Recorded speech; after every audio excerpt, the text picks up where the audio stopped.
So, we continue this trend of our heroes losing the duel, but winning in the end by getting their friends back. And you know what? I flippin' loved this episode. To the point where I felt like one of Roa's princesses and joined in on the summoning chants towards the end.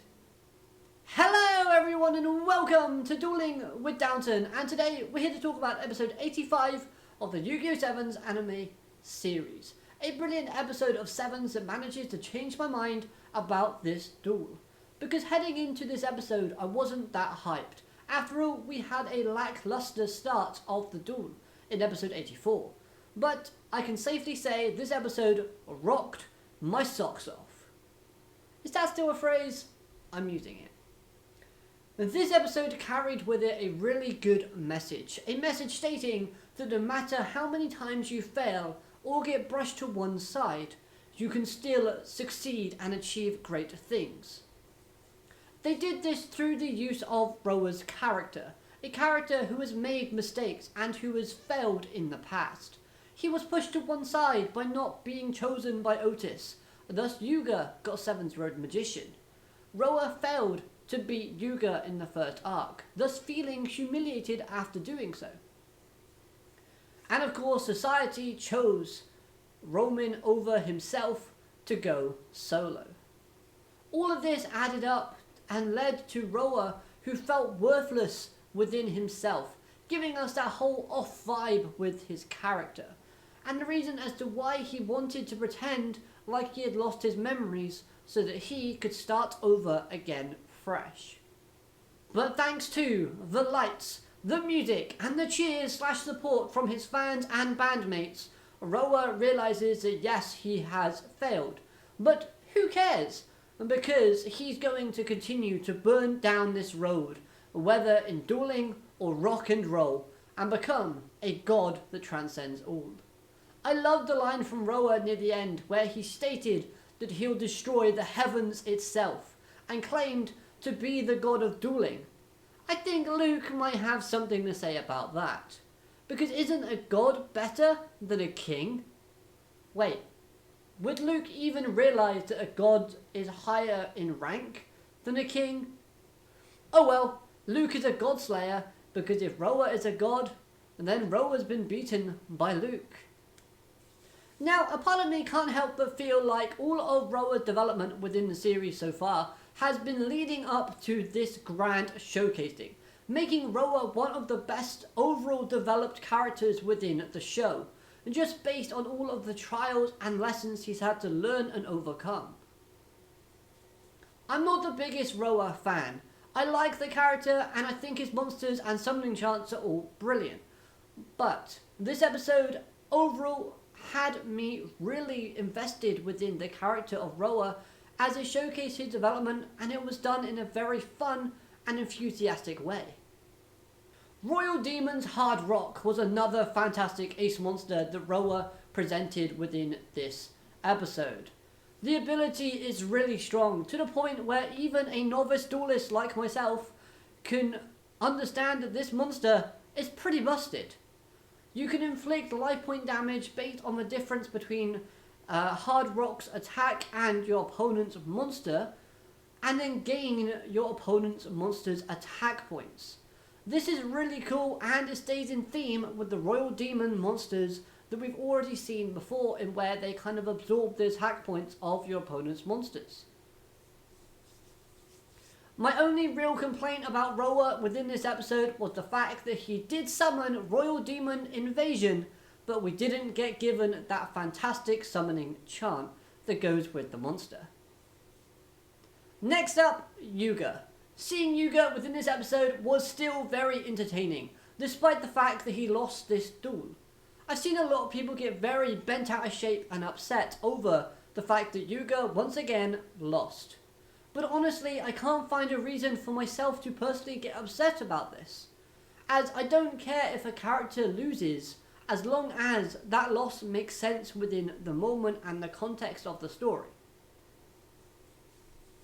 I think had Yuga won this duel, we would have still gotten this kind of development and emotional projection from Roa, but it would have made Roa's rise to glory feel very flat. As well as the fact is, it would have overshadowed the importance as to what the episode was trying to emphasize with Roa's character.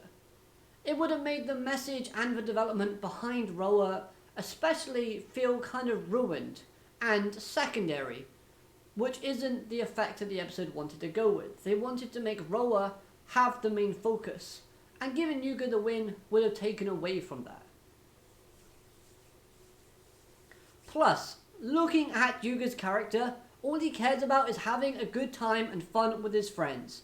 His desire to become king of duels, or the best duelist that ever has been, was never the main focus of his character. The only time Yuga has needed to feel a sense of desperation to win a certain duel is whenever Rush Duels or his friends are at risk. I understand that in the tournament against Luke, Yuga wanted to win that match, which shows Yuga having a desire to wanting to win duels. But at the same time, he was okay with losing because he had a blast during the duel itself. And we know that's Yuga's character, so we know that he's not going to get bent out of shape about losing, so why should we? Now, one thing that was really great though was seeing Master of Seven's Road within the anime. Now this monster looks like what Seven's Road Magician should have always been. I will be honest, I've never been a massive fan of Seven's Road Magician's design. I like his skill, but design wise it's probably one of my least favourite ace monsters out there. But with that being said, this new fusion monster looks amazing and his effect is perfect as it works in synergy with the Seven's Road archetype like you would expect. Especially when you think back on the Seven's Road book found in episode 60.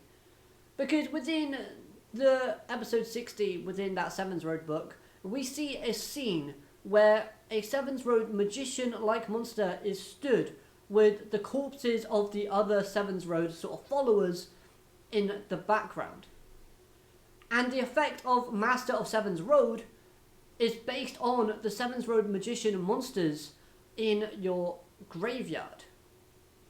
So this I absolutely loved because it makes a connection with a plot thread that we saw in previous episodes with a monster that we now have here. Plus I think in the Seven's book, the flame is blue, just like in the design of Master of Seven's Road. Now going back to Yuga, one thing that piqued my interest at the start of this episode was Yuga's frustrated tone towards Roa. Roa, obviously we know what he was like at the start, but with Yuga we rarely see him get angry, and it looks as if Yuga didn't know what Roa was thinking, nor could he read Roa's thoughts or mind, understanding so. This shows a small hint at Yuga being the type of guy that doesn't handle being unaware or confused very easily. Yuga always seems to be calm, collective, and always has an idea/plan in mind about the situation that he's currently in. But now he doesn't understand something, and we see that hint of frustration being displayed. I really like this, because it shows some characterization from Yuga, even this late within the series. Finally, in terms of the Seven Roads cards, a big shout out to Seven's Road Witch. Her facial expressions throughout this episode, and of course the show in general, have just been amazing, and I really do love seeing Seven's Road on screen, because she just gives the greatest expressions from any monster that we've seen within the anime. So moving onward to Roman, seeing her once again with Princess G is a really good thing. Now I have got a theory as to Nanaho being Princess G in disguise that I'm currently working on. Now granted, with each and every segment involving both Roman and Princess G together, I am losing a bit of credibility with some of my points. However, I feel like there is still a bit left to go with that could make a thought-provoking argument. Hear me out. With the next episode looking like a Luke and Roman focused episode, I am curious as to how this is going to play out in the grand scheme of things. Luke might actually be right in wanting to aid Roman in regaining her memories. Yes, of course, Roman is being a successful solo artist, but she's not having the life filled with friends and laughter. Why is there not a reason for Roman to have friends and be a good solo artist at the same time? Of course, if she gets her memories back, she's going to want to rescue her friends who have also had their memories wiped. But surely Princess G would want her to live a happy, normal life with friends and her dream as well. I link back to a line said by Princess G in where she states and believes the rush dolls are the potential of children. So the idea of Roman giving up on that particular potential shouldn't sit well with Princess G, and thus obviously linking back to that theory of Princess G being Nanaho. If Nanaho is pretending to be Princess G by making Roman successful and keeping her away from her friends, then this creates a bit of conflict between our antagonist group and of course our heroes. Princess G, again, if she's going to make Roman go solo and help her out and do all of this, but then know about her memory loss, but still continue these actions, then she's being contradictory to her words in where she believes rush dolls are the potential of children. So it kind of conflicts with what Princess G was saying in her focus episode back in season 1. I think episode 40.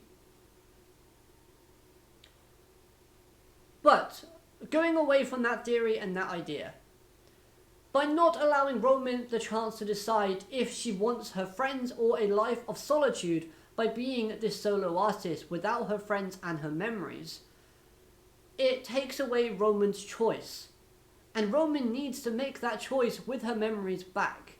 If she has her memories returned but she still wants to be this solo artist and give up on her friends and rush dolls, that's fair enough. But we should still give her the choice, because if we don't, if we take that away, that's morally wrong. However, with all that said and done, I really enjoyed this episode and I can't wait for the next one. The animation and the effects used in this episode were superb. Plus that insert song at the end really helped to add more hype to the action that we got to see.